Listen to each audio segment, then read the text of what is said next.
আসসালামু আলাইকুম রহমতুল্লাহ। আজকের এই অর্জুন জগৎ কর্তৃক আয়োজিত আজকের এই নির্বাচনী উদ্বোধন বৈঠকের সম্মানিত সভাপতি উপস্থিত আছেন আমাদের মধ্যমণি, আমাদের অলিপুর ৩ আসনের সম্মানিত জাতীয়তাবাদী দলের এমপি মনোনীত প্রার্থী জনাব তাজুল ইসলাম সহ আমাদের সামনে উপবিষ্ট অত্র ইউনিয়নের বিভিন্ন নেতৃবৃন্দ, উপজেলা নেতৃবৃন্দ, আমার সামনে উপবিষ্ট এই অত্র এলাকার ভাই ও বোনেরা, সকলের প্রতি রইল সালাম, আসসালামু আলাইকুম রহমতুল্লাহ।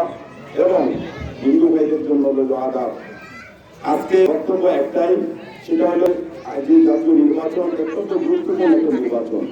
এই নির্বাচনে আপনারা যদি ধানের শীষে ভোট দিয়ে আমাদের এমপি মনোনীত করতে পারি, তাহলে আমাদের একটা সবচেয়ে বড় যে আমরা এমপি নির্বাচিত করলে ইনশাআল্লাহ যেহেতু বিএনপি আগামীতে সরকার গঠন করবে, সেই জন্য আমি বিনীত অনুরোধ করব, যদি আমরা এই এমপি নির্বাচিত করতে পারি তাহলে আমাদের নেতা জনাব তাজুল ইসলাম মন্ত্রী হবে ইনশাআল্লাহ। সেজন্য আপনারা জানেন আজকে আমাদের যে অপোজিশন পার্টি যারা ভোট চাচ্ছে তারা অনেকে ইসলামের কথা বলেন ভাই আপনারা বলেন তো যে এখানে না হয় দাঁড়িপাল্লা আছে, তারা দাঁড়িপাল্লায় ভোট দিলে জান্নাতে যাবে, কিন্তু পাশে যে কুড়িগ্রাম বলেন যে এখানে কোনো দাঁড়িপাল্লা আছে? তাহলে যদি ওখানে দাঁড়িপাল্লা ধরে ওখানকার লোকের অবস্থান কি হবে? আসলে এটা নয়, ইসলামকে ভুলভাল বুঝায় আমাদেরকে ম্যান্ডেটকে তারা ব্যবহার করে তাদের উদ্দেশ্য হলে একমাত্র হলো ক্ষমতায় যাওয়া। আসলে তাদের ইসলাম কায়েম করার কোনো উদ্দেশ্য এখানে তাদের নাই।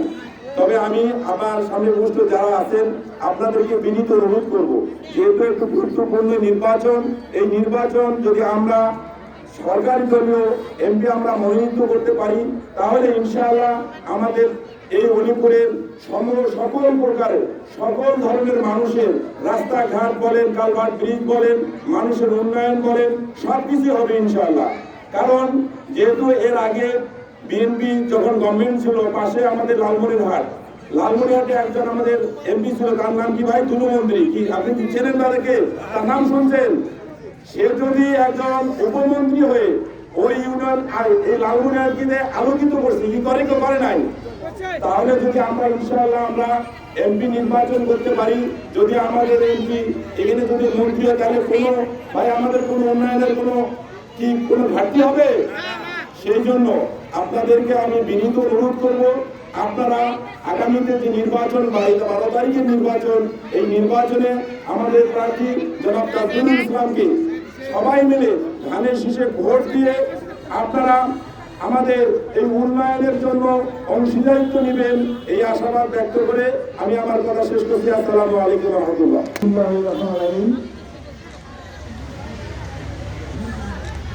আসন্ন জাতীয় সংসদ নির্বাচন উপলক্ষে দুর্গাপুর ইউনিয়নের একজন যারা নির্বাচনী প্রচার পরিষদের সম্মানিত সভাপতি মুক্তিযোদ্ধা জনাব নুরজামাল উপস্থিত হয়েছেন, অলিপুরের কৃতি সন্তান, জাতীয় সংসদের বিএনপি মনোনীত পদপ্রার্থী,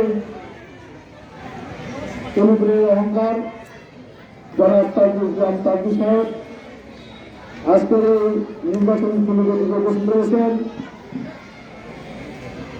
আমাদের এলাকার কৃতি সন্তান সাবেক চেয়ারম্যান জনাব আবুল আলী সরদার, দুর্গাপুর ইউনিয়ন নেতৃবৃন্দ, শহর অগ্রসর সংগঠনের প্রচন্ড উপস্থিত অর্জুনেতা মা বোনেরা ভাইয়া, আসসালামু আলাইকুম। আদাব ভাই, আপনি কেমন আছেন? এই বাচ্চাদের শব্দ কিছু শোনা যায় না, মাইকে ডিস্টার্ব হচ্ছে। আপনারা ভালো আছেন? মাইকের সাউন্ড শোনা যায়? মায়েরা শোনা যায়? কথা বলেন, শোনা যায়? একটু সরে আমাদের নেতা আমার বক্তব্য দিলে সেটি হচ্ছে আজকে এমন এক নির্বাচনী জনসভায় আমরা উপস্থিত হয়েছি যে প্রার্থী আমাদের ২৫ বছর থেকে অলিপুরের সুখে দিকে অলিপুরের সমাজে আনাচে গানাচে এই লোকটিকে আমরা সব সময় পেয়ে থাকি। সেই নেতা জনাব তাজুল ইসলাম তাজু সাহেব।